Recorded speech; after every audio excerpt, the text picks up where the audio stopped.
Hello, everyone. My name is Arriale Starbird. This is a Spirit Warrior Wisdom podcast where we talk about how military strategy and martial arts philosophy can be used in pro social ways. Today, I have with me Nathan Nowak, owner of Trinity Fitness. He's an internationally known fitness professional, speaker, author, and athlete with a holistic approach to achieving oneness with body, mind, and spirit. With over 25 years of experience in the fitness and nutrition industry, Nathan is an expert on athletic performance training, energy healing, nutrition, and mental toughness training. His tailored and individualized programs attract a diverse clientele, including professional and amateur athletes, Fortune 500 CEOs and executives, business owners, stay at home moms, college students, and weekend warriors looking to live at a peak performance level. He has successfully applied the knowledge obtained from years of athletic training in competition at Tae Kwon Do and triathlon to Trinity's performance enhancing programs. Thousands of clients, members, and seminar participants have achieved extraordinary results following the Trinity philosophy of living. That is awesome. You've done so much. It's really impressive. There's another detail that you mentioned to me before, and I hope I can talk about it, but you're active military right now. Yes, yes, I I'm in would the love, military. yeah, I would love to just know a little bit about that. What is your role? What do you actually do in the military? All right, so my rank is E6, which is a staff sergeant, and my unit is in charge of OPFOR. For those of you who don't know, military loves acronyms. Acronym OPFOR means opposing force. So what we do, and my role specifically, our unit basically plays the bad guy. And what my role is a training NCO, is to learn all of the fundamentals, all of the aspects of what the enemy is, teach my soldiers how to fight and perform like them, and then we go against units that are about to be deployed so that they have realistic experience with the enemy before they even get into battle. That's amazing. So you play the bad guy so they can win. Yes, sometimes I don't like to lose. I'm an athlete, right? And I like to win. So there are scenarios because everything in the military is crawl, walk, run.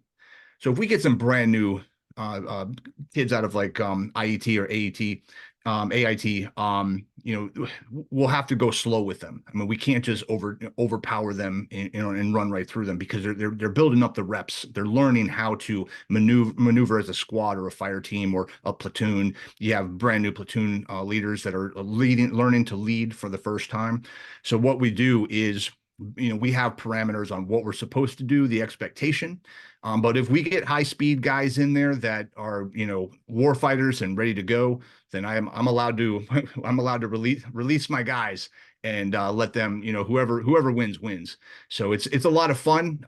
We enjoy what we do, but it's also, very serious too, because since we've been doing this, our unit, we haven't lost a soldier that we've come in contact with, then have been deployed, and that's Afghanistan and Iraq and even Syria. A lot of folks don't know that we are still fighting a war in Syria right now. But as they're being deployed, we haven't lost a single soldier from any of the units that we've come in contact with. So it's pretty exciting about that. I'm grateful for the opportunity to do this and know that we take our training very, very serious. But we also, like I said, we have fun at the same time getting to do this. Awesome. Um, so there's so many things I want to ask you about that, but I want to get to a very important detail. So we had a conversation before, and you said how in Taekwondo you really trained mostly women. Right. That and you said within a year you could take somebody who never trained at all and make them world champions. I am so curious about that. First of all, how did you do it to so quickly? And two, what how were you using martial arts strategy or military strategy or both in order to accomplish that in such a short amount of time? So it's very interesting because as you're going through, as we're talking about it now, I'm looking back and going and you see all of these moments where they're leading up, or dominoes that are leading up to the big domino falling. And I had no idea what I was doing. When I was in martial arts as a kid, I was 16 years old.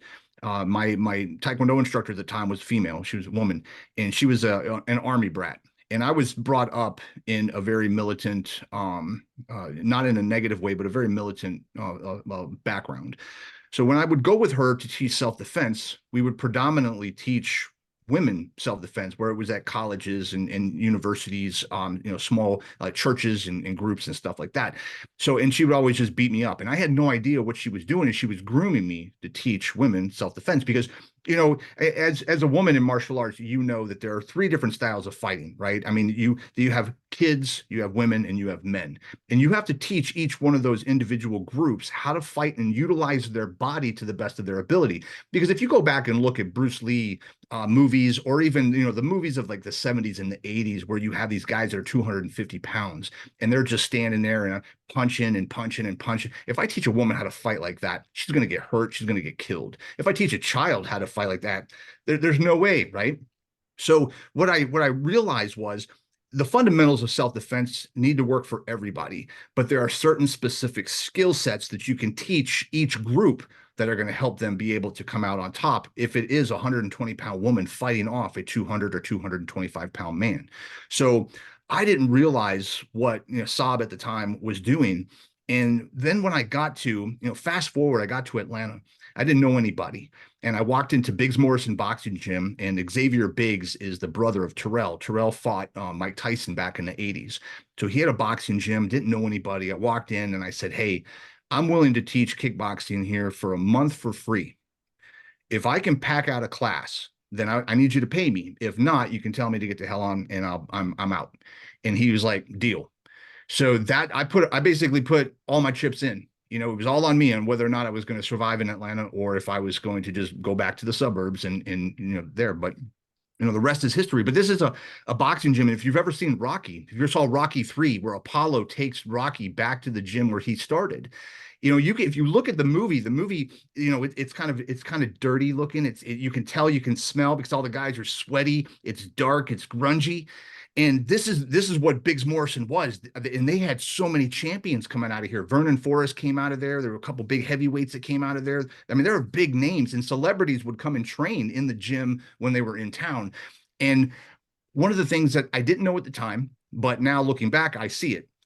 I had taken a gym which was predominantly just men fighters, and we had some women too. But I had 30 women kickboxers in the gym, and I brought them in to a place that probably shouldn't, wouldn't have said, hey, out of all the gyms in Atlanta that I could go to, I'm going to go to this gym right here, and I'm going to do boxing or kickboxing. So that was one step. Then there was a couple where I left, Biggs Morrison closed down, and I moved to another gym, brought them with me. And everywhere I was going, I was bringing this group of women with me.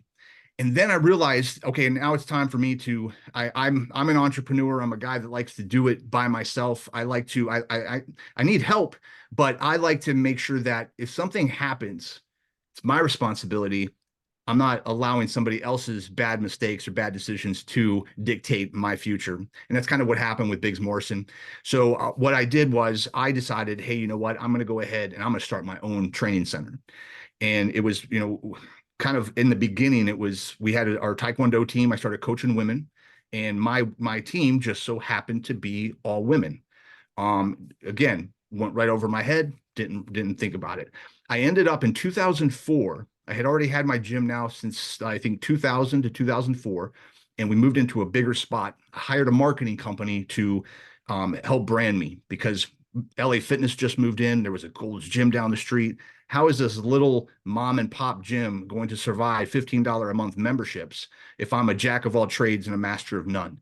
So the marketing company comes back. They interviewed current clients, they interviewed past clients, people that love me, people that hate me. They interviewed all these people, and they said, hey, you know what? You can do just about anything you want. You could train deconditioned population. You could train athletes. You could train, men, women, whatever you want to do, because you have knowledge in all of these things. But Bob said, if you really want to make your life easy, looking back now, it's kind of funny, but if you really want to make your life easy, then just train women. He goes, if you look all of these benchmarks along the history of your path and your career, women are predominantly who you train. And, I was like, you know what? You're absolutely right. And then one of the things that I was a little nervous about was, okay, there's a guy owning a women's gym, and I got this periodically when I would go speak at women's conferences and be the only guy speaking. Oh, well, you're a guy and you own a women's gym. What is that all about? I didn't I didn't know what to say about that. I knew what my calling was. I knew where my I knew where my group was, and I knew that I had the passion and I had the ability to transform people's lives. And it happened to be women. So we had, women's fitness programs, and we would take a woman from 18 and maybe trying to get off the freshman 20 all the way through, bridal fitness transformations, all the way through, after babies, all the way through, getting through menopause. So we had women in the gym that were 18 years old, and we had them all the way up to 70 years old. So we had and everything was specific to women.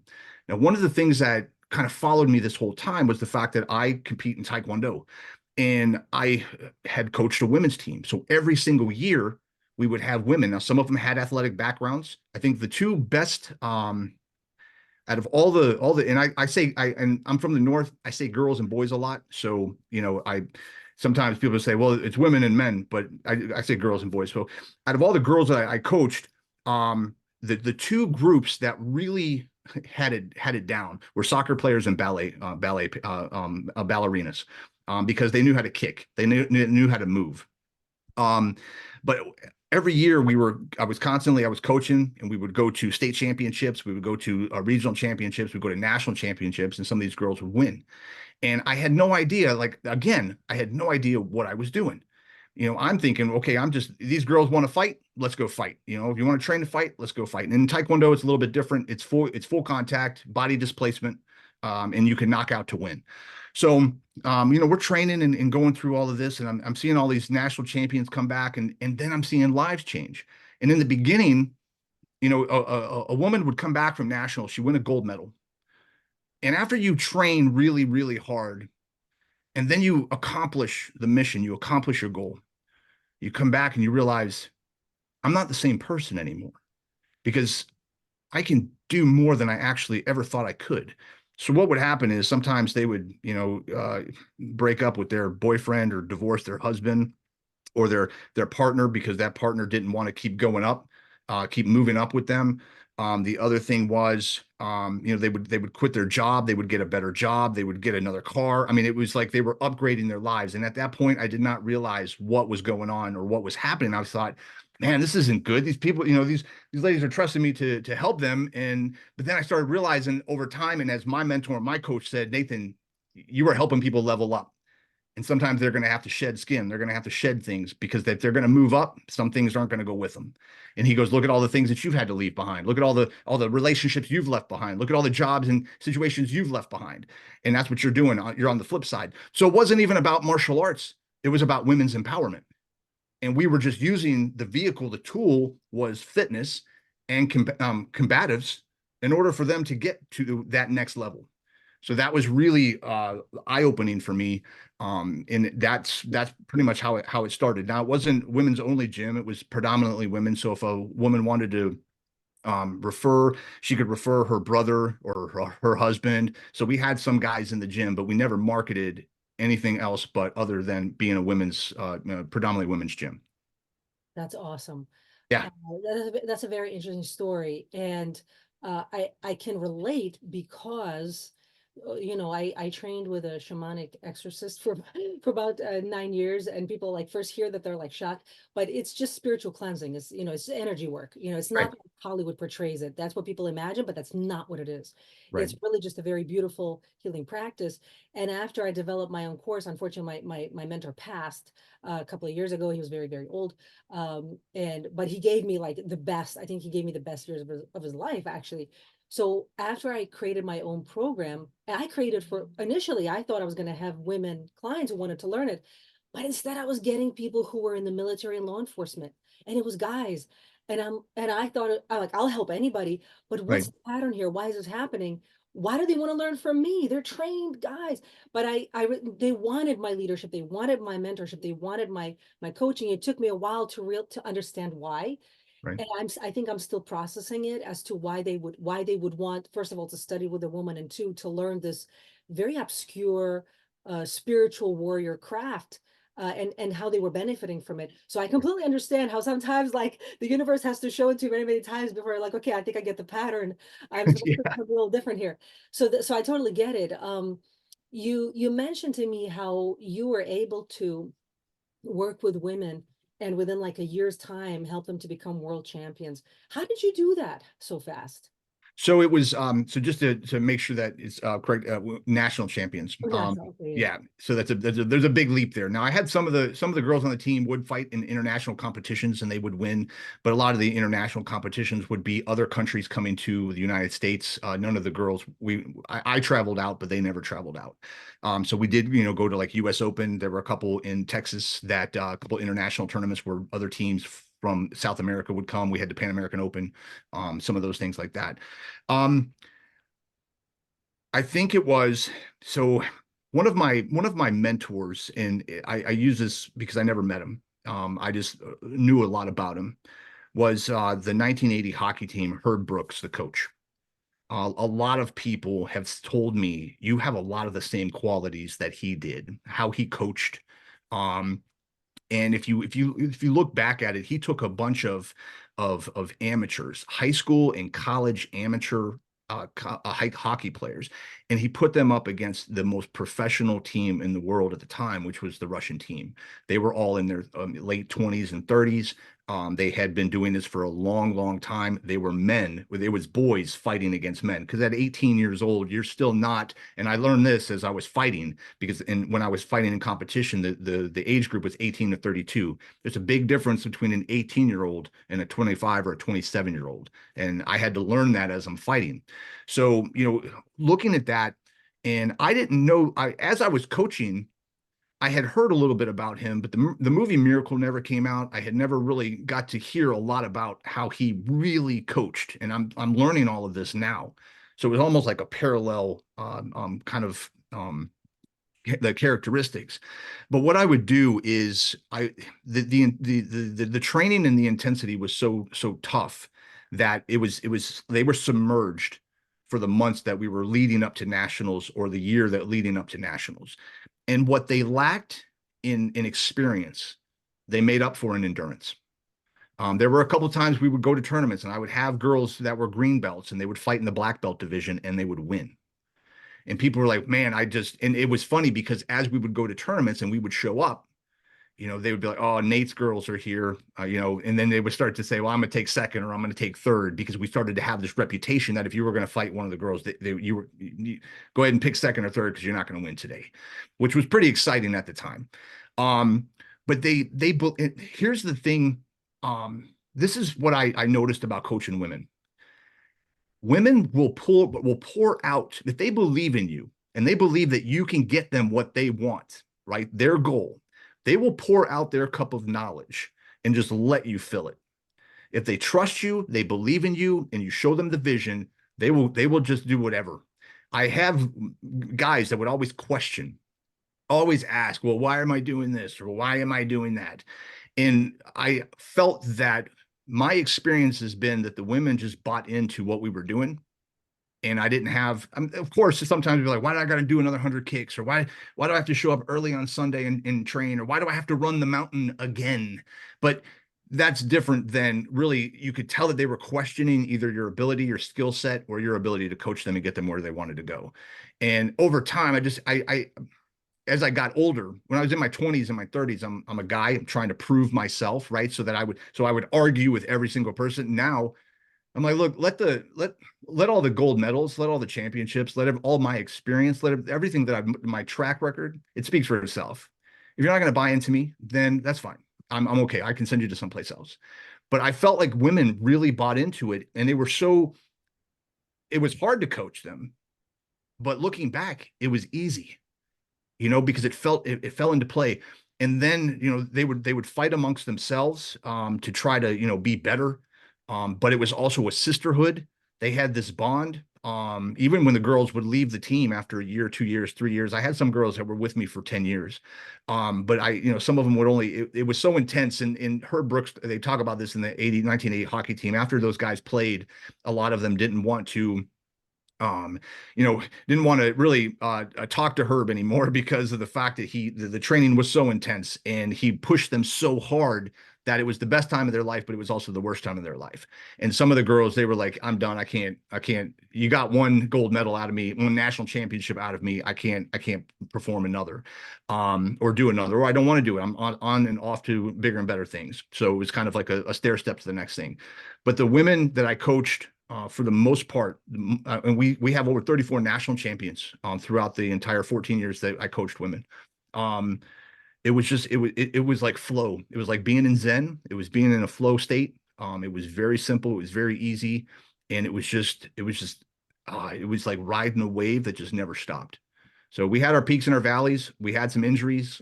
We had some setbacks, like everything. But if I looked at the whole thing, none of those setbacks or failures or injuries were so significant that that's what made it all of the victory and the height and the glory that they received watching them win and the smiles on their faces on the podium.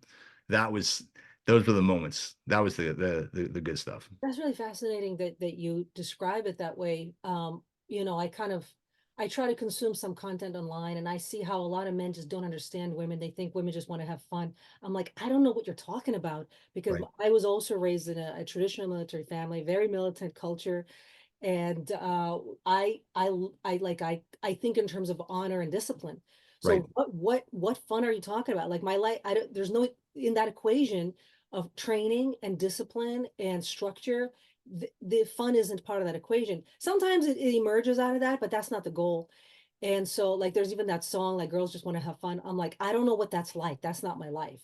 And Right. maybe someone somewhere, but I think a lot of people really misunderstand just how loyal women can be when they know you love them.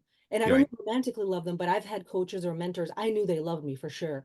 Right. The amount of discipline and commitment and knowledge they brought, the skills that they gave me. Like, if someone is giving me skills, I know they love me, because I know I can survive if I have those skills and knowledge that they've worked so hard to get, that they maybe lived and died for, and now they're sharing it with me. I always thought that's like, I don't know if it's the ultimate form of love, but I can survive and my offspring can survive. And if I have that knowledge and skill, so I think a lot of people who maybe don't understand women or don't coach women consistently don't understand just how loyal women can be and how far they will go for you and in training, if they trust you.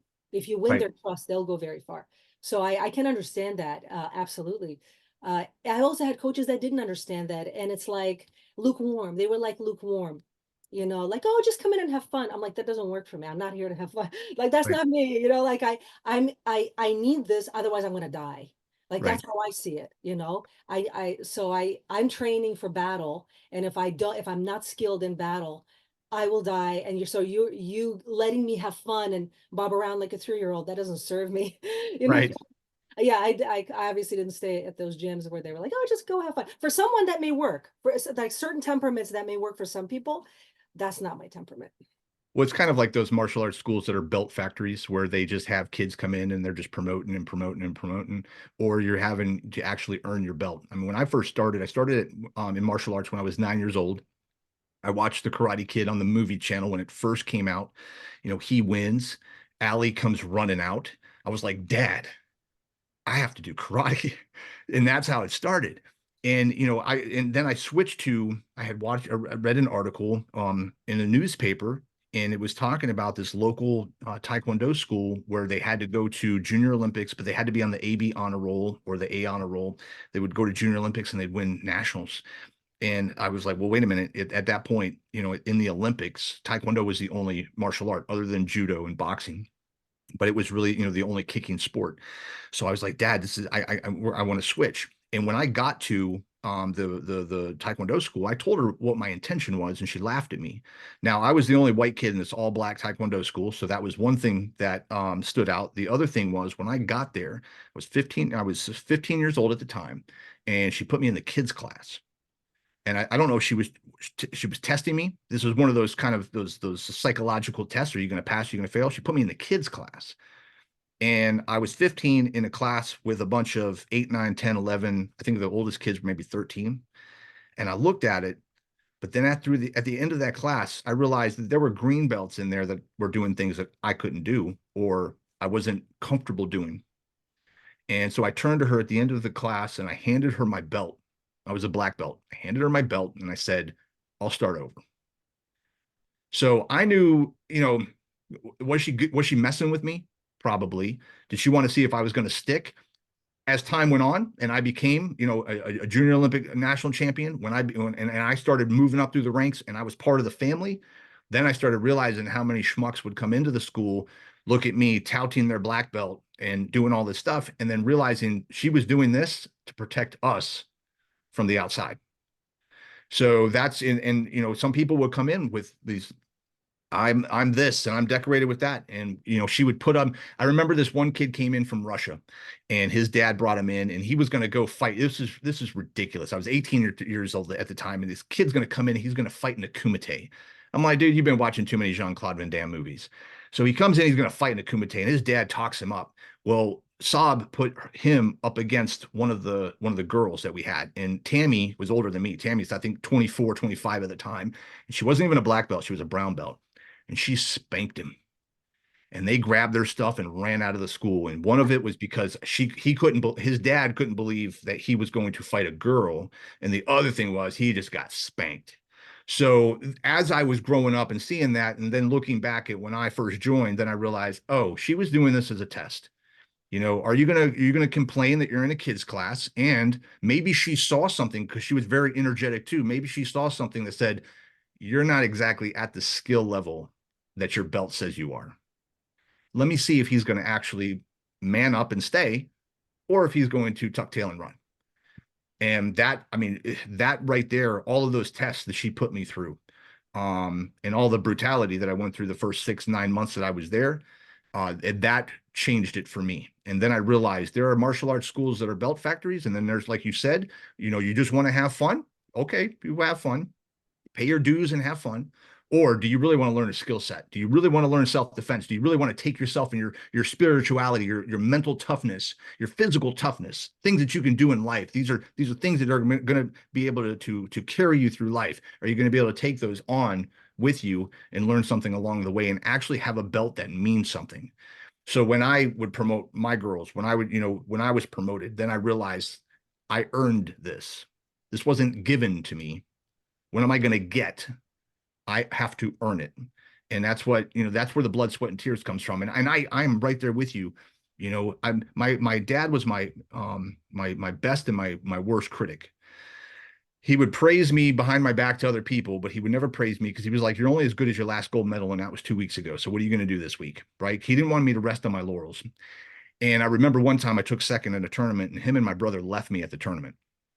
Yeah, and I had to walk home. Luckily, one of my friends was there and she took me home. But and it was funny because we were at family dinner last year and we were talking about it, and my dad was like, that never happened. Nah, nah, nah. And Jamie was like, yeah, it did. I was there. So I was like, thank you, Jamie, for being there. But see, that was the thing, though. It wasn't about fun for me. I was having fun, but it wasn't about fun. It was about winning. It was about success. It was about pushing myself to the next limit, to the next level, to where can I go from here? So I'm right there with you when it's like, this isn't fun and games. This is about, I took it very serious. And I've done interviews, especially in my 20s, and people would say, well, what do you do for fun? Well, I train. Well, no, I mean, like, do you go hang out? Do you go to bar? No, I train. I'll go for a run. When are you not training? Probably when I'm sleeping, or training clients or something like that. So that was it. It's like, it was a job being in martial arts and in Tae Kwon Do and going to tournaments and trying to make it to the Olympics. I made it to the Olympic trial qualifier, and I blew my knee out in my second fight, in 2004. But it was a job, it's what I did. It ended up, being big part of my identity, which was really, brutal, towards the end of my career. Cause I tore my other ACL, fractured my tibia. Doc said, hey, I've put you together twice now. You're going to have to find something else to do, because I can't put you back together anymore. You've had a long run. You had a successful career. Look how many champions, because I would send her my champions. She was an orthopedic. I would send her the girls that were injured. And she was like, look at all these people. Now it's time for you to coach. So at that point I was like, yeah, but I still got the bug, you have that thing in you and you can't just put it down. So I was like, well, I'll just do I think she thought I was going to do hacky sack or chess or checkers or backgammon or something. I decided to do professional triathlon and start doing that. How hard can triathlon be, right? So 2016, I went to the World Championships for the age groupers for duathlon and represented Team USA in Spain, which was a lot of fun. But yeah, I am right there with you when it comes to fun. I do things for fun, but I think you and I were brought up and grew up and just have a different personality where our idea of fun is Exactly. probably not what your idea of fun is. Exactly right. The idea of fun is different, Mhm. and inevitably, I'm just like you know, and this is how I realized sort of one day, I think in my 30s, I realized I can't ever be with a regular civilian. I don't, they all want to be comfortable. I can't, that's not my type. I have to use someone who's either in the military or martial arts or both, because the drive is a certain way, and what we find interesting and fun is totally different. And it's like it dawned on me what that I have to pick a completely different path. Otherwise, I'm always gonna not be happy. So, um, yeah. And another thing you mentioned is, sorry, I want to go back. You mentioned several things, Sure. and well, what challenges and unique strengths uh, do you do you see that women have in training women that men don't have in the same sport? Um, I think I think women are underrated. They have the tenacity. They're killers, just straight up. If you can pull, and I think in teaching women self-defense, we talked about this a little bit the other day too, talking about self-defense and women, in our society, in a lot of cultures, women are supposed to be seen and not heard. They're supposed to just listen and find their place and they're in the corner and just, that's where they belong. And I think that if you can pull out a coach, mentor, or watching somebody, if you can pull out the tenacity and the fire that is a woman, now you have a fierce fighter and she can take on anything. And then you also have to remember that women bear children. They're fighters. I mean, you see it in nature. You're going to fight to the death for your baby, for your child. So if you bring that out, that's what I saw. Most of the women I coached, I had a couple that were moms. But most of them were in their 20s. I had a couple in their 30s and one lady in their 40s. Um, but you could see the transformation, and through fighting, we could see it. But even in self-defense, I could see it because we would have 20 or 25 ladies in a class. In the first week, they're kind of sometimes they look like deer in the headlights. But by week 5, when we're actually when the instructors are fighting with them, they're fighting back. And some of the ones that look so timid the first week are the ones that are so fierce. And so it's kind of like you would just extract it. And it just when they and I think this is for kids, for anybody, it's not just women, but because we're talking about women, I think once somebody realizes it's okay to be you, to be the best version of you, sky's the limit. And then now it's like, okay, I've taken off the blinders, I've taken off the control um, with the governor, on a car, and I'm just going to go full throttle. And there's not much that can stop me now. So once you put things in, and if you set up the way we set up training was there were always obstacles to overcome, and if you can continuously set up obstacles, and some of them take a while to learn and take a while to master, but if you're constantly building that person up and they're like, then it's like, okay, what's next? Okay, what's next? Okay, what's next? And then you start to look back and you just realize that you stand up straighter, shoulders are back, physiology changes, and then you realize, okay, now this person has become something and transformed from, kind of like it's like a chrysalis, transformed from, a caterpillar into a butterfly, and now is just a real fierce person to be in battle with. Very interesting. So, there's this, once upon a time we had traditions and traditional values, and collectively we kind of lost that. We lost a lot of the content of that.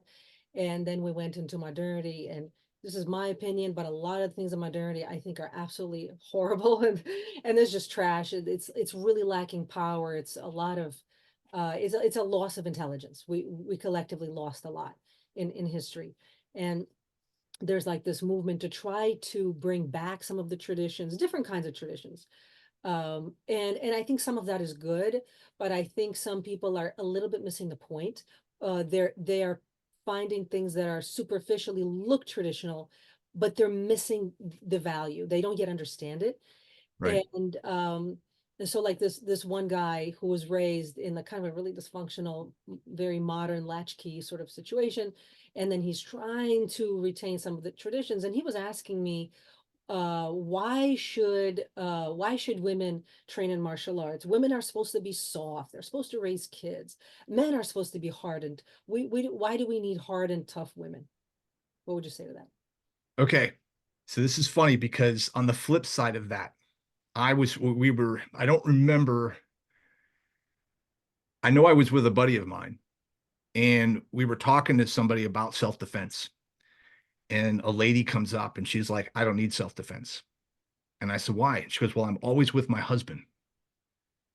And so I looked at her and I have a tendency to let people talk and then trip over their own words. So I just said, okay, that's interesting. Where is he right now?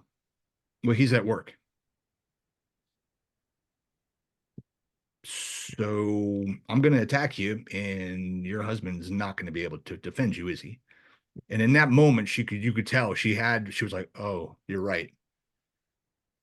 We have I think as a society, as most people have given up their power and their responsibility, because I believe that we should all be able to self-rescue. I think one of the worst things you can do is think like that guy right there is ignorant. Um, I think women can be soft and hard at the same time, you know, right? I mean, one of our tags for my gym, one of the tags was strong is sexy, because like you said, there's this ideology, there's this image of what we assume that what we're supposed to be or supposed to do, and anything outside of that is like, oh, that can't be right.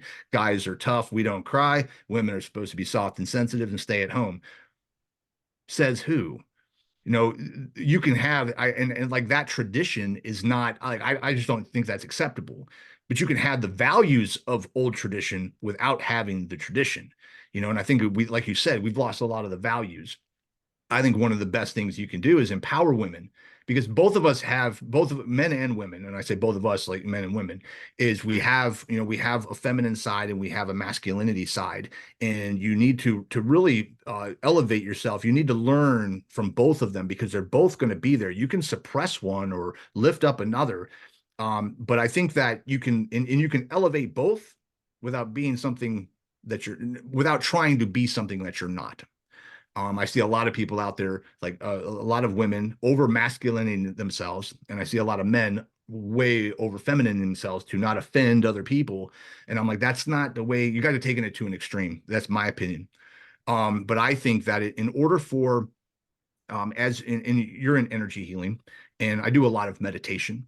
And I can you kind of see through like the Kundalini, you kind of see as the uprising comes, everybody has both feminine and masculine energy. We both have estrogen. We both have testosterone. It's how we use it and how we develop it. And but I believe that you're a stronger person if you can tap into both and use both energies rather than trying to push one down. But to come back to what you were saying, women need to be strong. Women need to be tough. That's I just don't agree with that, because there's enough room at the top for everybody, however you get there.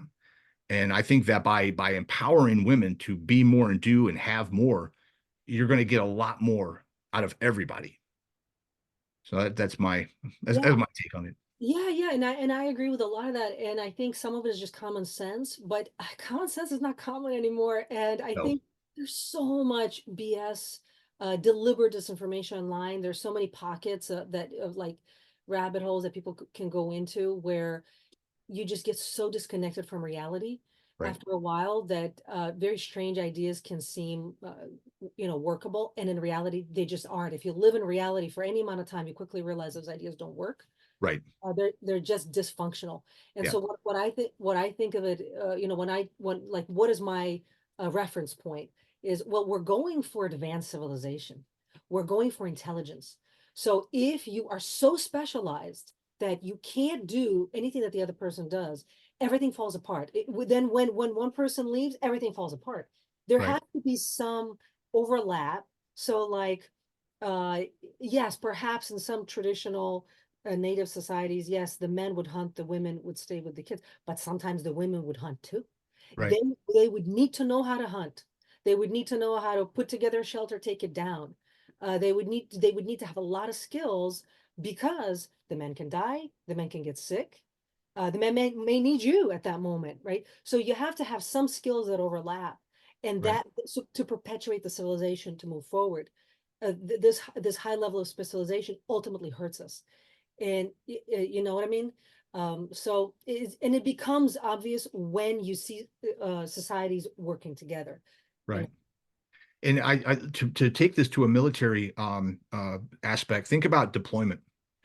When, if I'm deployed, Steph's here by herself.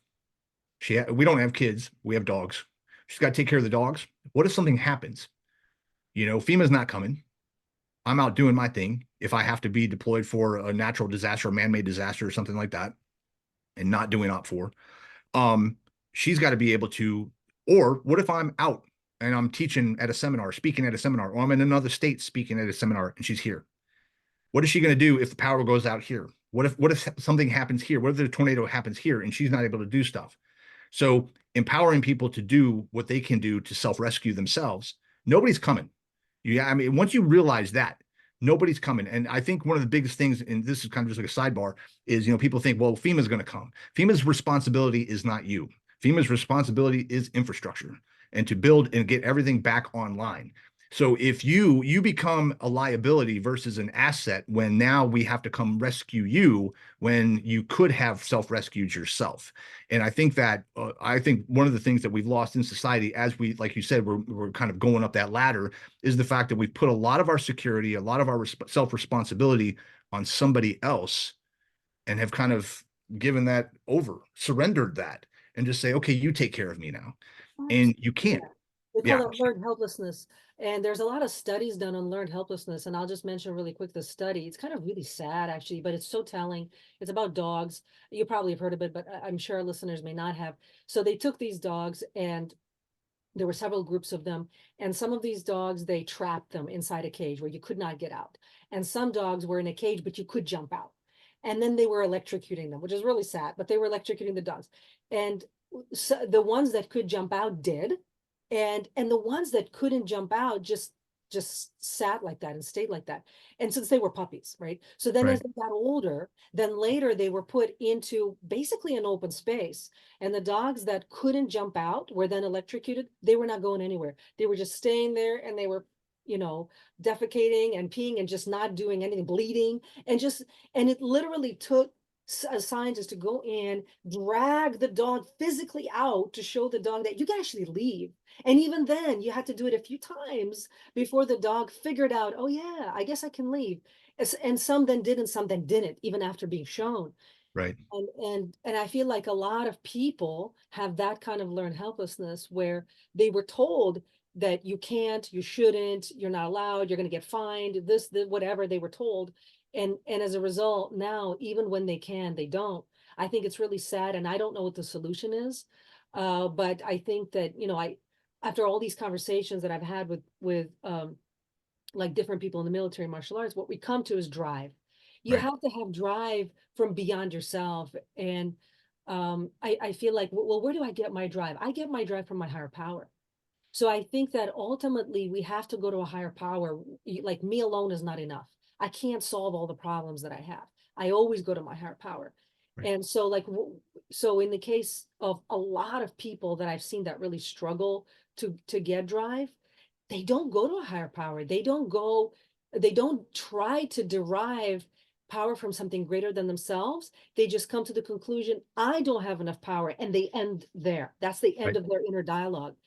And And so I think what I try to do in my coaching is I try to jumpstart that dialogue. No, you got to connect with something greater than yourself. There's a lot of power. There's infinite power. Right. And, but there's different ways to do it. Some people do it through religion. For me, religion was always very narrow. I really like the shamanic way of working. It's a very beautiful, it's more like an art. And and I find that a lot of people is if they want to have a relationship with a higher power, even if they're in an absolutely worst case scenario, dark night of the soul, like ready to jump off a cliff, they can be recovered. Right. Even in the worst situations, as long as they want that relationship with their higher power. But if they're angry at God, if they hate God, if they say God abandoned me, whatever they say, I mean, they're gonna drown. Yep. And I think that too many people focus too much on emotion and how they're feeling in the moment. Because there's a saying that I used to use, and I don't remember who I got it from, but it's easier to act yourself into a new way of feeling than it is to feel your way into a new way of acting. And it's all about perception and Can you. you say I mean, that look, again? Can you repeat that again? yeah, it's easier to act yourself into a new way of feeling versus feeling your way into a new way of acting. So it's almost like fake it till you make it, but it's not that pretentious, not that fake, right? Look at Viktor Frankl in the Holocaust in his the man's search for meaning. There were so many people when he got into Auschwitz. His wife had been killed, his family had been killed, he'd been stripped down, and the difference between, and they even talk about this in POWs in Vietnam. The ones that survived always looked at the bright shiny day, looked at all the things that they were grateful for, all the things that they could control, and they let go of the things that they couldn't control. And I think a lot of people focus on the things that they can't control, and like you said, they stop there and it's oh poor me. But there's a lot. If you once you release control of yourself and what you can control, you're done. But if you can be grateful for where you are at this moment, and you can find joy in that moment, and then like you said, know that there's a higher power, there's something else connecting all of us together, and we're all sharing this moment together, then you can find something in that to help you and make you stronger. Napoleon Hill talks about this in his Secret Mastermind, where he would, basically bring together some of the best minds in the world and have conference with them in his mind. And he got to the point where it was so real that he didn't know if he was really there or if it was still in his mind. And he had to stop for a while because it was that scary. Because once you can tap in to the mind that much, you can get. That's how Thomas Edison was able to figure out so much. That's how some of the greatest minds in the world, Abraham Lincoln would do it. Einstein would do it. They would go on these walks by themselves and call on the higher power to answer the question that they had, the problem, and they would come back with a solution. So it's not just about the physical reality of this world. It is about the spirituality, the other side of this world, where that if you can tap into that, you're limitless with your power. And like you said, it fuel to your drive. And when you know you have that kind of backing, who can who can stop you? That's where I kind of I like what you were saying about the drive and about calling on your higher power versus holding on to yourself, because we're only one person. And if you limit yourself by that, anybody else has got more is going to beat you in competition or in life. And you mentioned how so some of the most successful people have found this secret that you Yes. meet with your higher power, your guides, they're essentially your spiritual support team, and you can experience them just like they are real people. And so I do this all the time. And I learned it. And what I realized is I was already like that when I was a kid. I just didn't know because I was born into it and I could see the angelic beings, the demonic beings, and everything in between. I saw the fairies. I didn't know what these things were. And I quickly realized that I was trying to tell other people, oh, like this happened and that happened. They're like, oh, that's crazy. That's not possible. I'm like, how are they not seeing this? Right. What is wrong with them that they're not seeing this? Well, I realized a lot of people don't and they never do. And Right. some people do. And what I realized is people are only able to see them when those beings want them to see them. Yeah. It's like they don't necessarily show themselves to everyone, especially certain species like the fairies. They don't want to be known. And so I get a lot of information from my guidance, and sometimes they tell me very, very accurate information. And sometimes people are like shocked, like how can you know this? Right. And with when I work with my clients, it's extremely useful because sometimes my clients don't tell me everything that's going on with their health. And it's like they'll describe certain symptoms. I'll give you an example. And then my guides will say, well, actually, he's got very serious diabetes right now. And he's gonna go blind if he doesn't like do something with this. And I asked this client, do you have diabetes? Like, oh yeah, actually I do. I'm like, why didn't you tell me? Like, this is important. Like, you could die. You Yeah. need one thing wrong, you could die. So it really comes in handy when I'm working with clients. But in real life, it's kind of tough because people have secrets. People want to have secrets. Right. And then when it turns out that you know stuff about them that they don't want you to know, like Yeah. it makes relationships complicated. It does. It does. And it's interesting because when I do like pranic healing and I have pranic healing sessions with people, I can kind of using intuition, I can kind of feel things. And usually what happens is I'll do a healing session with somebody, and then at the end we kind of talk about it. What did I ask them? What did they see? What did they feel? What did they experience? Sometimes they don't feel anything, but sometimes people will say, well, I see colors and I see this. And then I was like, would you like me to share what I saw? And I've said things before and it freaks people out because they're like, how do you know that these things? And then there was one time, now that you're bringing it up and you were talking about seeing things versus not seeing them, I had a client and she was in Colorado and she went to this haunted town. I don't even remember where this town is, but it's known for being haunted. And they walked through this town and she went into this one house, and there was a picture of a lady on the wall. And she came back, and we live in Atlanta, so she came back and she was like, Nathan, I need to see you. And I was like, what's going on? And she's like, I feel like there's somebody always in the room with me. And I'm like, okay. And so she comes in, I do a healing. I'm getting goosebumps now talking about this. Come in, do the healing session. No shit. I described the lady in the picture because she was standing in the room with us. And I was able to, and it was funny because I say but energy through me is, I'm just a medium for that, right? I'm not actually doing it, so I have no ego in that. But I was like a conduit, and I was able to release it. And then as soon as she was done, she came, we were finished with the session, she was back to normal and the lady was gone. But it was so funny because when she sat up and I started explaining to her what I saw in this, and she was like, she didn't tell me the picture. She just said that she saw a lady. And I said, did she look like this? Did she have this kind of dress on? Was her hair like this? And she freaked out because she was like, how do you know that?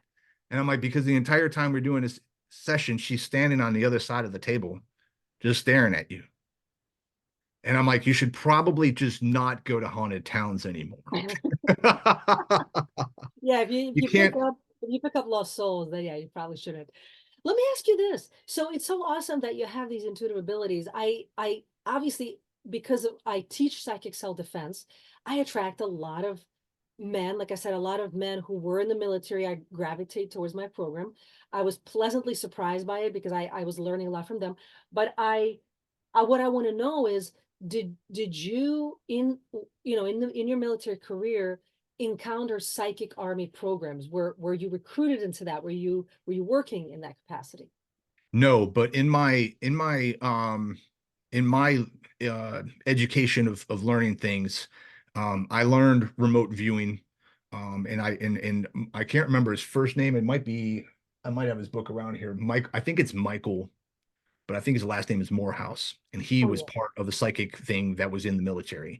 And I learned remote viewing from him, and then I've also learned it through the Silva method and some other things too, where you can actually see things and be in places and time. Um, so I never that's still a secret thing. I don't know if the CIA is still doing that. I do know Oh, they're that doing it, Nathan. I do know that they did it during the Iraq War. And they used remote viewers to find some of the missiles that were in Iraq, and they found them. They knew where the location was, but they got there too late, and some of the stuff was gone. Mhm. They had already moved it over to Syria, and but the remote viewers were able to describe the insides of these buildings that nobody had known before. They were actually inside the building. They were described, the staircase is going to be over here. There's lockers over here. There's, labs over here. And then when the forces actually got in there, they were basically describing the exact same thing that remote viewers in the United States had seen through their mind. So I do know that, it's been something that's been going on, the psychic ability. They pick certain people. I think there's a movie with George Clooney. And they talk about like seeing goats or something, or men who can. I read the book. I read Okay. it. Yeah. So there's a movie about it. Men who stare at goats. Yeah. Yes, there you go. That's it. That's it. But yeah, that's kind of like I guess a spoof. I haven't really watched the movie, but I think that's kind of like a thing on how that program was going, and using psychic ability and And remote. that's just scratching the surface. So for people who don't know, if I recall correctly, it's been maybe, I don't know, 8 years since I read the book, but if I recall correctly, it was a attempt to train psychic killers. They would stare at goats and attempt to kill them at a distance. And Yes. supposedly they had some success. I am aware, without getting into details, but I am aware that some of those psychic army programs have had tremendous success. Oh, wow. However, so let's go back a bit. So Ingo Swann, he's supposed to be one of the best in America, one of the best remote viewers. He was working for the military pretty much his entire life, as far as I recall. What was his name? Ingo Swann. Okay. I think he had passed a few years ago, unfortunately. Just brilliant, actually, remote viewer. So they had him remote view military bases on Mars. And like it's like America knew about them, but they weren't. They either hadn't visited yet, or they, for whatever reason, they weren't aware of all of them. So he drew very detailed, these large drawings in pencil to the rivet. And when they went there, it was exact. It's like a photorealistic representation of exactly what's there. So he was a very, very accurate remote viewer. So that's all very, very real. But seeing is one thing, affecting is different. And if you Right. can feel at a distance, it's like a very scary topic for a lot of people to talk about. But that's what the military does. I mean, let's just be honest, warriors, we are trained to kill. But we don't always do that, right? The Right. idea, of course, is that we want to be selective. Right. There's bad guys, there's good guys, and ultimately we want to use these gifts and talents in pro-social ways, as much as possible. There's lots of examples of it being misused. We don't have to go into it too much because there's so much of it.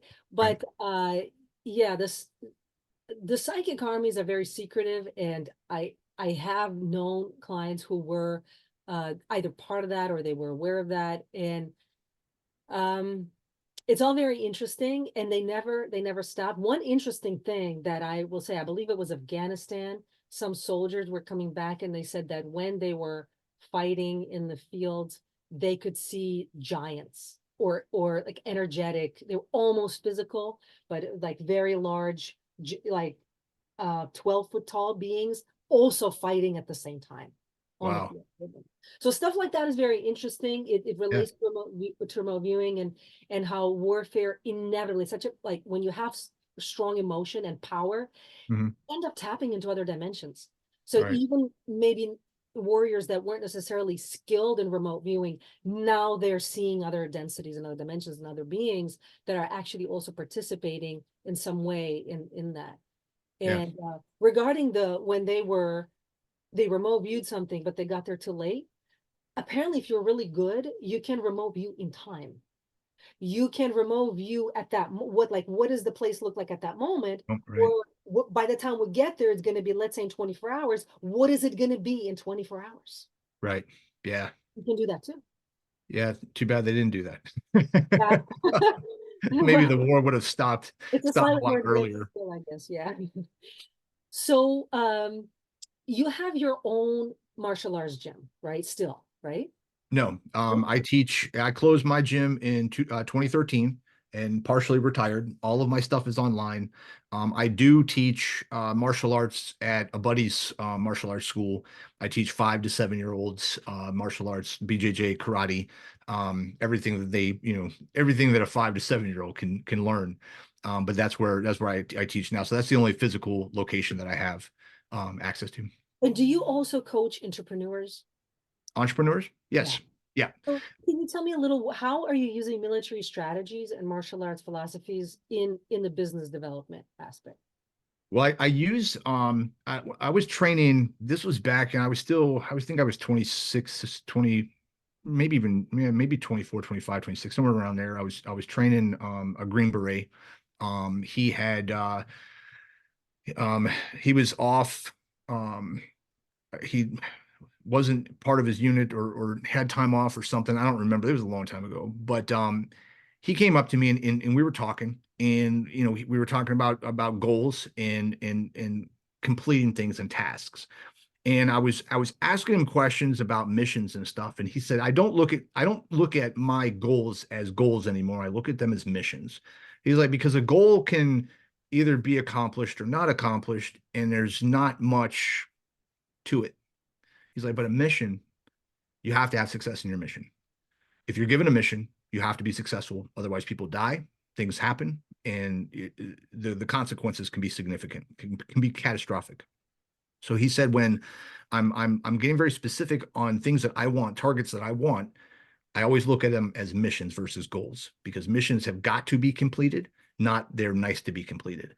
And that stuck with me early on. And then learning military strategy from Sun Tzu and the Art of War to Hal Moore. They did the movie on him. We Were Soldiers. He's got a great book out there. Patton has got a good, there's a couple books on Patton that are really, really good. But learning the fundamentals of leadership. Leadership is the key, because some in some of the greatest, like I think we talked about this, like Zig Ziglar, Brian Tracy, and there was a couple of other people that talked about that military leadership learning is the best free education that you can get, because if you can really tap into how the military creates and builds leaders from the ground up, and you can utilize that, you can be successful at anything that you want to be. So what I've learned is, when I had my gym, and this is kind of backwards for me, because when I had my gym, um, I'm a red and a blue type personality. Red means that I don't really care about your feelings. We have a mission to do. We have to accomplish the mission. And then blue is, if you can't have fun, it's not worth doing. So it's kind of like, I like to have fun, but I also am very serious about accomplishing the goal. And on top of that, I was able to pick and choose very specifically who I wanted on my team. My trainers, my staff, my coaches, everybody. If I didn't like you, you didn't fit, you didn't mesh, I could get rid of you real quick. Being in the military and being in martial arts, you're an individual. You don't have to worry about someone staying up late or breaking up with their girlfriend and having a bad day, and then, ruining the championship for the rest of us. It's mano a mano. There's a coach, or there's a judge or a referee, but if you lose that day, it just wasn't your day. You have nobody to blame but yourself. So being in the military, we're part of teams, and coming from the background of not being a team player, you have to learn really to that there are going to be guys that are going to be your hard chargers. There are going to be guys that are just going to do the bare minimum, and then there's going to be guys that you're just going to have to drag along. And the way some of those guys over time have been able to motivate and help kind of push. And then there's some, you just have to realize that there's some people are just not going to do what you want them to do or what you need them to do, that you cannot depend on them. But I think that the leadership that I've learned on developing a team, creating the value, creating the 30,000-foot view of this is what we're going to accomplish, and then being able to articulate that, and then having guys buy in to what the mission is and what we're doing and what the objectives are. That's part of what I've learned, and that helps me transfer over to entrepreneurs, because it's more rigid. Business is not life or death. Military can be. So the stakes are higher. Now, of course, if you're trying to do $1 million deal and it falls short, and now you're on the hook for $1 million, that could be life or death, right? I mean, that's a pretty significant. But looking at the leadership and being able to take, like I did with women that had no athletic experience, and turn them into national champions. If you're taking a group of guys and building them into a brotherhood and into a strong unit that works better together than the individual parts. The sum of the whole works better than the individual parts. Um, and being able to mesh that and bring that together, I think that is what the leadership part of the military service that I've had has helped me with people that are just trying to make it in business. And I don't mean to downplay that, but just trying to do business and learn. I think that having the athletic background and the sports background that I've had, I think that helps as well. Because like you said, you're driven by something. You have that burning desire, that passion, that thing that you want, and you want to go get it. And you know that there's a lot of other stuff, shiny objects that you have to lay off to the side in order to focus on what's important in getting that gold medal. And that transfers well over. And I help business owners understand that you can't have everything. We got to figure out exactly what resonates and energetically aligns with you. And that's what we're going to go after first. And then and then, like I said, with the dominoes, stack up all the dominoes and figure out which one is the biggest domino that's going to knock them all over so that you can accomplish the mission and be successful at what you're trying to do. Very interesting. Let me ask you this. So, I, for one reason or another, a lot of the men who are my clients that I attract, Mm, they're very manly, don't get me wrong, but they tend to be very emotional men, not effeminate, but they have a lot of emotional content in their nature. mhm. They're sensitive to that realm. And probably I attract them because I'm kind of the opposite, even though I'm very female. But I actually took this, I don't remember what this test was, but it showed like I am 70% mind, 25% body, and like 5% emotion. I just don't have a lot of emotional content to me. I'm very analytical, I'm very logical, I calculate and I analyze a lot. And I think that's why I attract these men, because I can help them in some significant way, because they're dealing with so much emotion Right, within them. And I find that where do they struggle? Where they struggle is discouragement.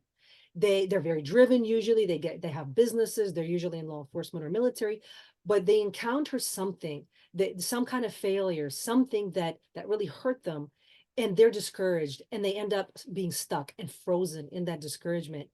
And I'm trying to understand, how can I motivate? They're already motivated. They're very driven, but they get like, they go down into a very dark place. right, And but I don't go there because I don't have that emotional content to me. right, I just don't go there. And so I think I recover very, very quickly from emotional setback for that reason.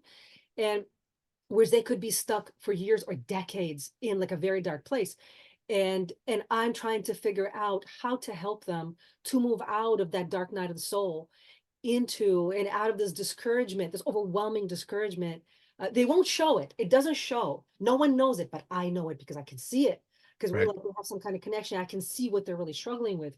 And so I'm trying to understand how to help them to overcome and move out of that dark place. I suppose without sacrificing their emotional nature. That's just their nature. They can't not be emotional. They are what they are.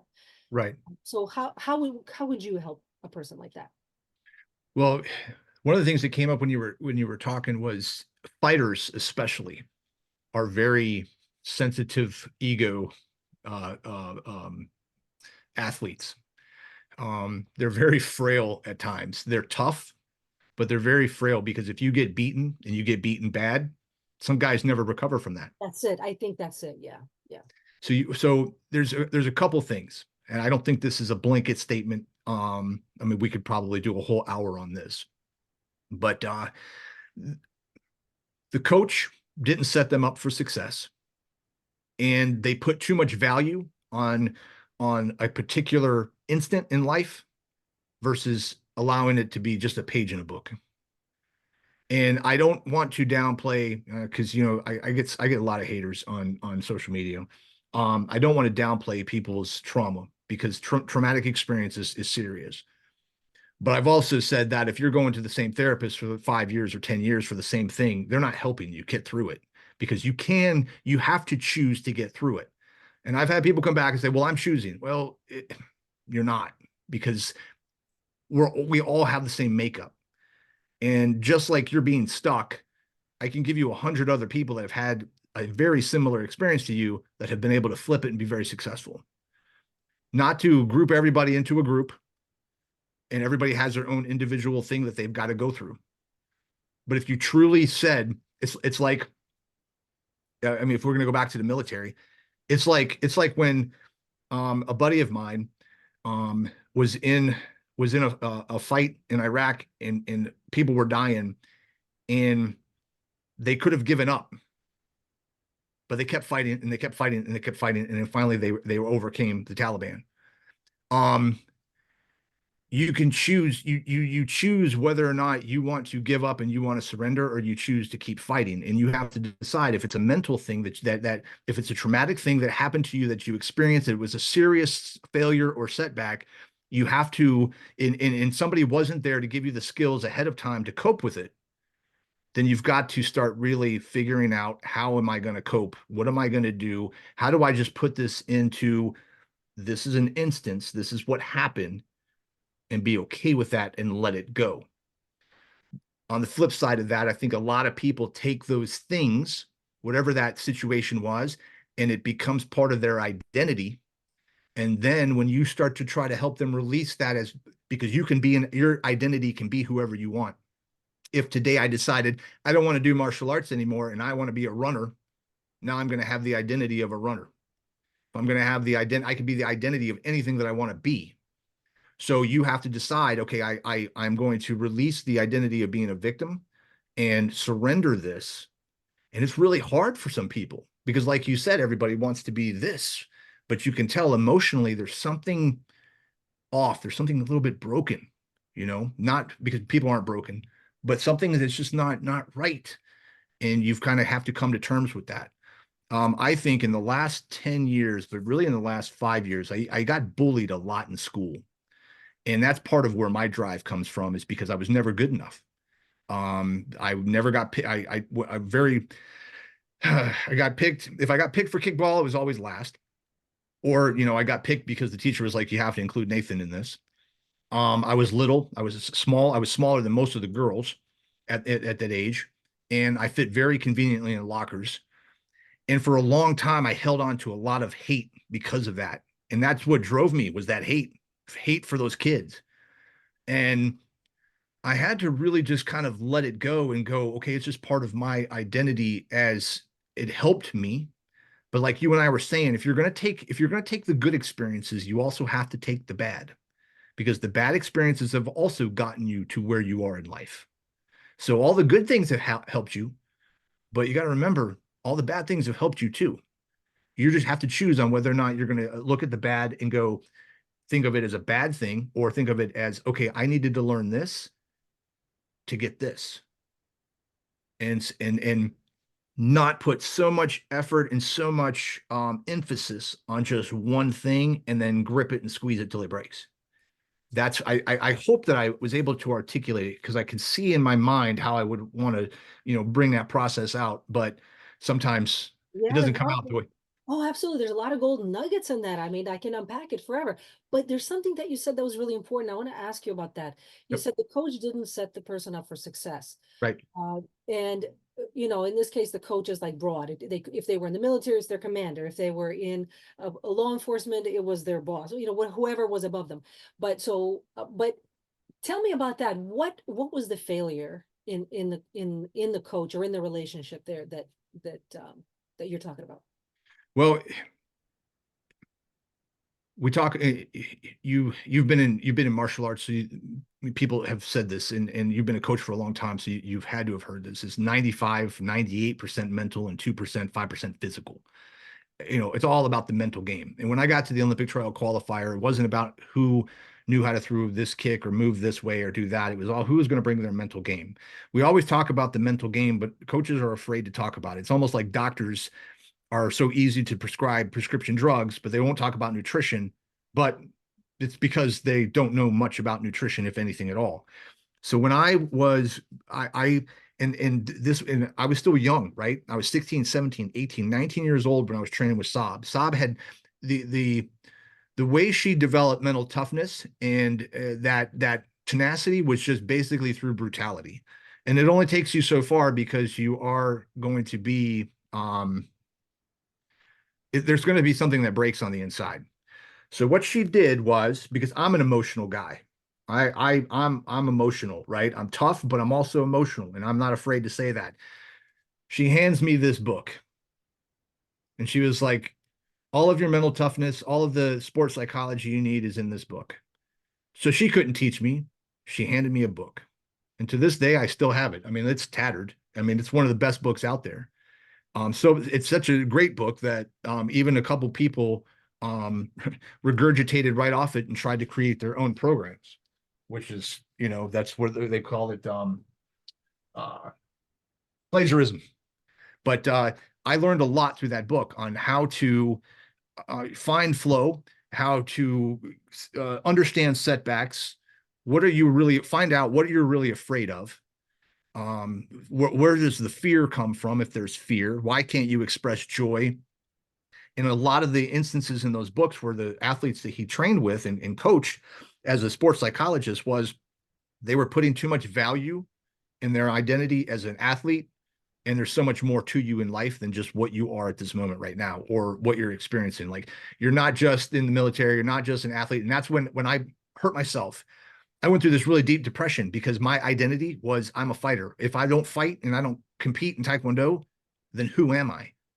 And I had to stop and go, dude, there's so many other aspects to your life. But it took me 7, 8 years after I blew my leg out, my knee out, to kind of embrace that. And because I was like, oh, I didn't get to go to the Olympics, and oh, this was my shot, and I could have done this and I could have done that.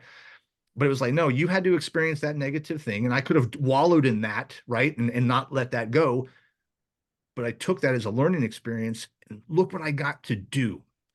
Look what the drive, and now I can teach that to other people, and I can share that and say, this is what it takes to get to where you want to go. How bad do you want it? And if you want to, I can show you the steps and the strategies on how to make you successful. That's very interesting. So we were having a conversation earlier, and we were talking about how women, if women had some sort of trauma and you're their coach, they will get triggered. And then as a coach, you could help them resolve those triggers. And actually, how important that is, because when you would resolve their triggers, they would access more power and they became actually a better athlete. And Yes. so I've worked with coaches that 50% of what they focused was the triggers. And then I've worked with coaches who just focused on the physical. They didn't want to talk about anything psychological or anything like that. And I think that I think you're right that a really good evolved coach will be able to talk about triggers. And actually, you don't have to be a psychologist, you don't have to have a degree in psychology, but Right. you have to understand how to help a person overcome overcome those triggers and access the underlying power. You may take a few workshops, you might read a few books, and you will know how to do it. I think some of that is natural. If you Right. genuinely connect with people, you'll be able to do it. But I think you'll only be able to do it for others if you've done it for yourself. Right. And I Exactly. think it may be that if you're saying that the coaches didn't set them up for success, it may be that those coaches didn't do enough of that for themselves, or didn't do enough of it for this person, or didn't tell them, well, we did this for you, now you have to do it for others. Right. You got to pass it on because you learn best when you teach. So if you learn how to do it, but then all you do is focus on the physical stuff with other people, that you're not giving them like a comprehensive training, that you're leaving a weakness, a glaring weakness in their training that will eventually get them hurt. Right. Like an Achilles heel, or there's one piece, like in The Hobbit, where there's one piece of the scale that's missing. Mhm. And if you can find that, you're going to exploit it. And if they'll either your competition will either exploit it, or you'll be exploited throughout your life. And that's where, not everybody can be completely tough all the time. We always have to lean on other people, and we have to lean on other things. But I think it's our responsibility to be as tough as we can in certain spots that we know that we should be tough in. And we should be able to handle hardship. We should be able to handle certain things. And I think that the physicality that we do in martial arts helps you, because I think that mental toughness is built through physicality, but there's also certain things that there's another layer deeper that you have to go with your mental toughness, because what if certain things don't happen? What if you have an injury? What if you can't train anymore? Then what are you going to do? You have to understand there's more to it than just what we're seeing right now. You're absolutely right. I I think I knew that, but I didn't know it in the way that you said it. So I think that so like I train in MMA gym, and I think I trained for maybe 7 months there. The one, and I love it actually, it's really good. But I got triggered one time, and I never told my coach. Like, I could tell that he's not going to be able to help me. Yeah. I was trying to set up a conversation with that, and I could feel that he wouldn't want to go there. He wouldn't know how to handle it. And I just assumed, well, because he teaches martial arts, he's not a psychologist. But now I'm thinking, I think this is something he's missing. Right. He has not done this for himself. Yep. So, we live, we learn, right? Um, but yeah, coaches can do a lot. This reminds me of a book, Peaceful Warrior. And I really liked the book, and the movie both.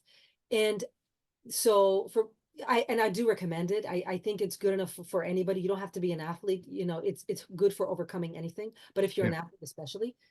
And so this guy meets a coach, essentially a martial arts instructor, who specifically focuses on helping him resolve his mental stuff. What they say is you got to take the mental trash out. I take the mental trash out. And those are the triggers. That's all the triggers are when people get triggered, it's all the mental trash, or the past programming that is being activated, where you're no longer in the present. You're no longer able to react to what's actually there soberly. You're now playing out some horrible scenario that happened to you. And in the book, it's called mental trash, because it serves no purpose in the present. You gotta let it go. But it's not so easy. You can't just say, okay, I'm letting it go. Like, you have to actually work through it. And that's Right. the hard part. And I think that coaches definitely can do that. You don't have to have a degree in psychology. You have to be a licensed psychologist or therapist. I Mm-mm. think you have to have a really good heart to do that. Yes. Yeah, and you have to be able to connect heart to heart with your student or client to do it. And and and I think obviously you have to have taken out your own trash Yeah. before you can help others with that. Um, but I think that is a very important part of coaching. Yes, I don't know what the percent is in terms of importance, but I would say it's like a significant percent. And I think if you really want to be a great coach, um, there's life after sports. When kids go to the Olympic Training Center, they usually go in when they're 18 years old, 16 years old, 17 years old, and then they come out around 29. And that's an average. Life has moved on. The kids, all of your friends that were 18 are also now 29, but now they've got 10 years of life experience. You have your life stopped for 10 years. So a 29-year-old leaving the Olympic Training Center is still 18, but just 29 years old. So you have to be able to prepare people for life after sports. And that was one of the things. I've had a couple, emails and messages, and some of the girls that I had long relationships with, I still talk to on a regular basis. And one of them came up to me and she was like, "You know what?" She goes, "I'm so grateful that you really cared enough to keep us protected." And I was like, "What are you talking about?" And she's like, "Look at the girls on the other teams. Some of them can't walk. Some of them had knee replacements, hip replacements. Some of them are overweight because they can't train anymore. They can't move because it was all about winning at all cost. And you protected us, even though you wanted to win and you wanted us to win and we wanted to be successful. You never, ever, ever put us in a situation that was going to cause us harm later on down the road." And you look at that and you're like, you're right, because there is life after sports. And I had to learn that. There is life after what we're doing in this moment. There's life after the military. There's life after everything. So if you want to be focused on what you're doing in this time, but you also have to understand that, have some playfulness with it, because know that this isn't the end all be all. And this one thing is not going to be, this is not just, this isn't it. It's significant, but it's not so significant that after this, it's like, okay, my life is over for the next 40 years. You have the choice to have this moment define you, or you are defined by that moment and there's nothing left for you to do, or you think that there's nothing left for you to do, but that's where you could catapult into something else and be something, and do something greater than this moment right here. And I think that a lot of people get that emotional knot in their cord, and that's where they get stuck. Interesting. That's where I feel like the higher power connection comes in because uh, at least in my life, I'm very conscious that everything that I'm doing, I'm called by my higher power to do. Yeah, And I kind of really seek to live in surrender. Yes, I have my wants. I might have my agendas and preferences, but at the end of the day, I surrender everything to my higher power. Let not my will, but thy will be done. Because ultimately, I don't know. I right, don't have all the information. I only have a few variables.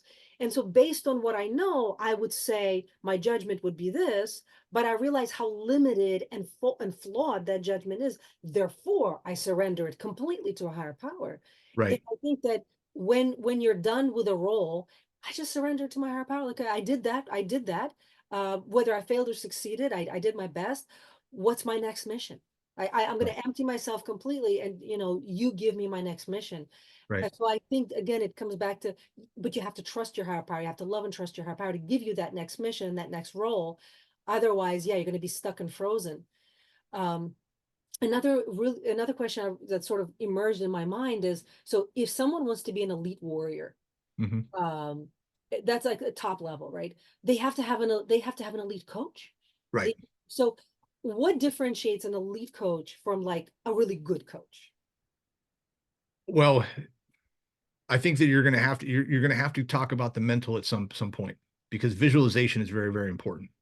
You can't just keep training the physical part. And if you can't if you can't wrap the emotional and the visionary into it, the mental toughness into it, which is in the mind, not just the mental toughness of being able to take a beating or oh, I'm tired, but you keep going. Um, in helping an athlete or even helping a business coach or anybody with a setback, that's the difference between good coaches, great coaches, and elite coaches is the fact that there are going to be failures. You already know that there are going to be failures. No one's going to have complete 100% success without failure. And you're going to have those failures, and you have enough discernment, you have enough experience with different types of failures and how people are going to react to those, that once you see a reaction start coming, you're able to move in a direction that takes that energy to a positive place. Or you already let them know, okay, these are the pitfalls that could possibly happen. And if they do happen, it's okay. I remember my coach telling me, if you don't win, because I was all about winning, I wanted to look good when I'm fighting. And she was like, it doesn't matter if you don't win another competition until the Olympic trials, because that's the end goal. It doesn't matter if you make all the national teams up to that point. It doesn't matter if you win nationals up to that point. All you have to do is win at the Olympic trials because you want to go to the Olympics. And at the point, at that moment, I couldn't wrap my head around it because I was like, no, I want to be a champion. I want to be as champion as long as I could possibly be a champion. But now looking back at it, I'm like, you're right. You could be you could be hiding in the shadows this whole time, building, grinding, working, and then when it's that moment, the actual goal that you want, that's when you take off. Boom. That's, to keep you focused. I think an elite coach puts the blinders on the athlete and helps them focus on the main thing and and helps the distraction control and blocks the things that aren't necessary, aren't needed, or aren't value to obtaining the goal. I So I feel like think a great coach would do that too. Another thing that I want to ask you regarding that is, so we were also talking about torture, right? It's a little bit inevitable. But let me define that because people might think we're talking about sadism, and I'm not talking about sadism, like right, deliberate sadism. But some aspect of coaching is you have to get people to do very difficult things. You're gonna hurt, and it's gonna feel like torture. And even in right, shamanism, it's the same. They actually call it exquisite torture. There's a thing because you have to, as you go from caterpillar to butterfly, there's transformation, transition. You're completely losing what you were before and you're becoming something new, and that can really hurt. But it's not deliberate infliction of needless suffering and torture, just to make I just want to make that clear. But so, and I think sometimes there's definitely this balance between the love that a coach has for their student and the inevitable torture you have to inflict on the person. right. um would you say that plays a role somewhere in there in between a great coach and an elite coach? Yes, because I remember So I live now in my childhood home. So I moved back here in October. We had a tree out front, and when we were kids, there was this cocoon, and it was hanging from the tree, and it was low enough that we could have pulled it off the tree. And at one point, you could see that the caterpillar was now a butterfly and was trying to come out. And I told my mom, I was like, Mom, I'm gonna pull away the stuff so that that butterfly can come out. And she goes, if you do that, you're gonna kill it. And I said, why? I'm helping it. And she goes, no, you're not. She goes, it's got to suffer. It's got to push through because it builds its strength in its wings. It builds its strength in its body by going through that pain right there. And that's you know we've come in the United States. We've become a society of softies because the parents did not want to see their kids suffer. They wanted to give them everything that they didn't have, and they didn't allow them the struggle and the tribulations and the development that mental toughness brings. And I see a lot of kids give up. I see when it gets hard, or they want to buy their way out of it. They want all the ways and options of the easy way and not push through.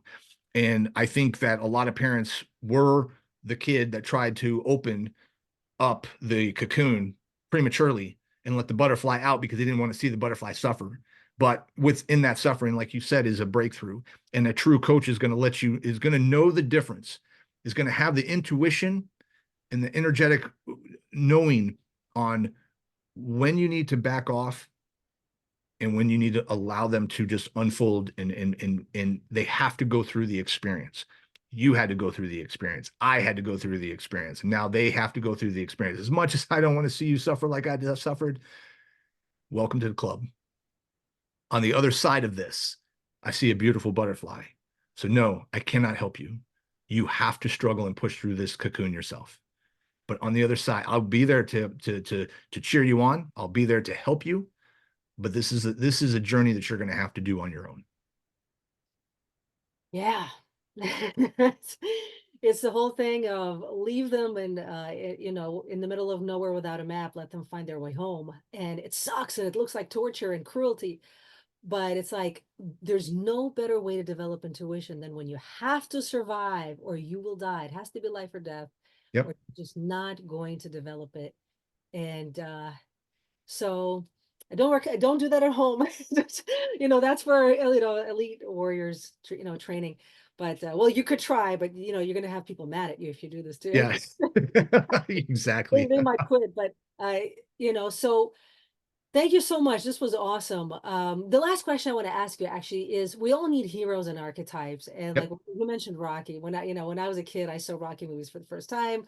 I, resonated with that. And so that was an archetype that for some reason guided a lot of my journey.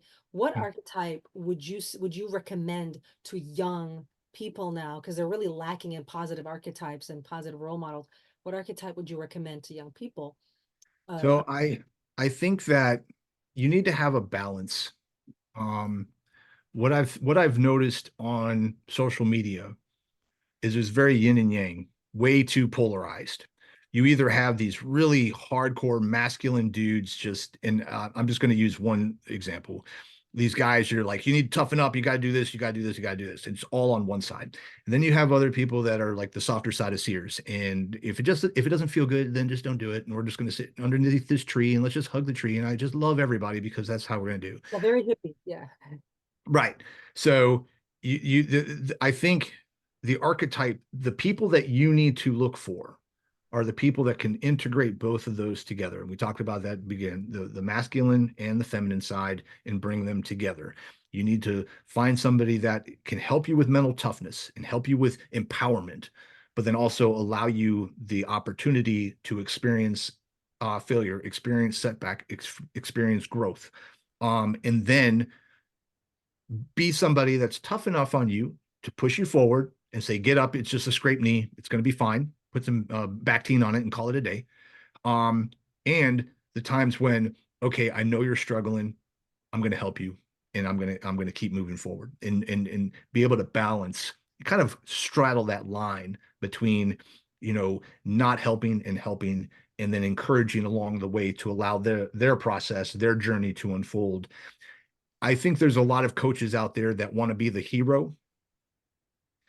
That's not your job as a coach. Your job as a coach is to be a guide. You are to be Yoda, you are to be Obi-Wan. You have to allow Luke to be the hero. You have to let your clients be the hero of their own journey, and you need to step out of the way. If you can't and you want all the lights on you, you will never be a great coach. You are to be a guide, you are to be off in the side and allow your client to be the hero of their life, because it's not about you, it's about them. So that would be my takeaways. Find somebody that's going to be a guide for you and not overwhelm you with their aura and their presence. But be there as your greatest cheerleader, kind of like my dad, your greatest cheerleader, and your and your worst critic. Thank you. Yeah, I love Star Wars mythology as well. Very, very useful. A lot of power in those archetypes. Yep. Well, thank you so much for this conversation. It's hugely valuable, lots of gold. And I had a so lot of fun. yeah, hopefully you can come back on sometime in the future. Absolutely. And how can people find you? Right now, probably the best way to find me is on social media. Nathan J Nowak. If you go on Instagram, I'm biggest on Facebook. So it goes Facebook, Instagram, and YouTube. I put a lot of my stuff on content on YouTube as well. I am redoing my website right now, and it's nathanjnowak.com, but there's some stuff that's broken, so it's not really a usable site right now. If you are looking for a fitness program that helps with the mental toughness part, I have a program called the 21-Day Body Transformation Challenge, and you can find that at 21daybodytransformationchallenge.com. Go through there, go through the process, and within 21 days, you're going to not only be able to reverse some of your chronic illness and get moving in the right direction. You can also lose weight if that's part of the goal. But you're also going to learn some of the mental toughness techniques that it's going to take in order for you to achieve long-term lasting results. Awesome. Thank you so much. You're welcome. Have an amazing weekend, and I will talk to you later. All right. Thank you. Bye. Bye. Thank you for watching. Word of mouth is the best way that people can find out about my work and the deep positive impact it has in people's lives. So don't forget to like and share this video with your friends, family, and social media. Also, check out the recommended video on the screen. If you would like to learn how our holistic health and fitness coaching programs can help you to achieve exceptional results with your health and fitness goals, please contact us to schedule your free 15-minute call. Link to scheduling is in the description. This is Coach Arriale. Stay blessed, not stressed.